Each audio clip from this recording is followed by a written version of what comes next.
He sees the drought report is issued every Thursday, but this is the first Thursday we've seen this dramatic an improvement on exceptional drought. I want to take you back to when we were in the throes of this drought and the number of counties that were under exceptional status, that being the worst status of drought condition.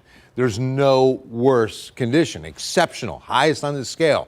And it was the worst drought condition in the United States at the time, as we have 1, Bear, Medina's 2, Bandera 3, almost all of Kerr, we'll call it 4, Kendall is 5, almost all of Gillespie 6, and almost all of Blanco. So 7 area counties under exceptional drought, with maybe just a smidge of the county, and that would be extreme drought. Okay, so 7 counties to now 1.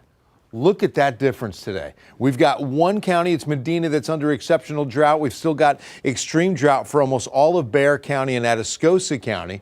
But the Hill Country, this was the biggest improvement, dropping 2 categories. This is severe drought up through Fredericksburg, extending west through Rock Springs. The yellow is not even drought. That's going to be drier than average. The big boost on the lakes, look at Canyon and Medina. We were at 63.8% full today at Canyon Lake. Last week, 46.3. And then look at Medina, 5.1% today. It was 2.5 last week. Incredible. 410 at Northwest Military on what is a mostly clear Thursday night. It's 84. Southeast wind is breezy. Dew point down to about 66. I say down because it has spent so much time in the lower to mid 70s.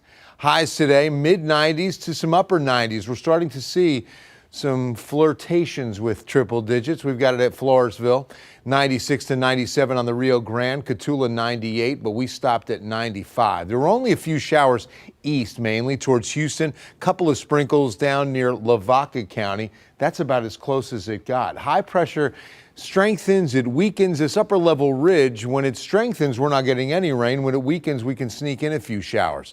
Well, it's the latter of the two for tomorrow. I think it weakens enough for maybe a couple of sprinkles, but we're not going to see much rain tomorrow. But by Saturday, you're starting to see a little bit more scattered action at 2 p.m. This is the concern. Once we get that wave out, look what, you see that heavy rain? It drops right into the Hill Country and into San Antonio late Saturday, early Sunday. So the excessive rain outlook, where we could see flooding rains fall, a 1 out of 5 risk for San Antonio, Seguin, New Braunfels, Bernie, Kerrville, but then it quickly, not far from Kerrville, goes to a 2 out of 5 risk. Again, this is Saturday and Saturday night for excessive rainfall. Certainly a forecast we will be fine-tuning tomorrow. 14-day forecast begins with tomorrow. 93, 10% chance of an isolated sprinkle. It's a 30% chance Saturday, mainly Saturday night. These chances could go up tomorrow depending on the model data. Look at mid-90s, go to upper 90s as we get into the 3rd week of July. Bring a brand new box fan to any San Antonio fire station for Project Cool. We're back after a break.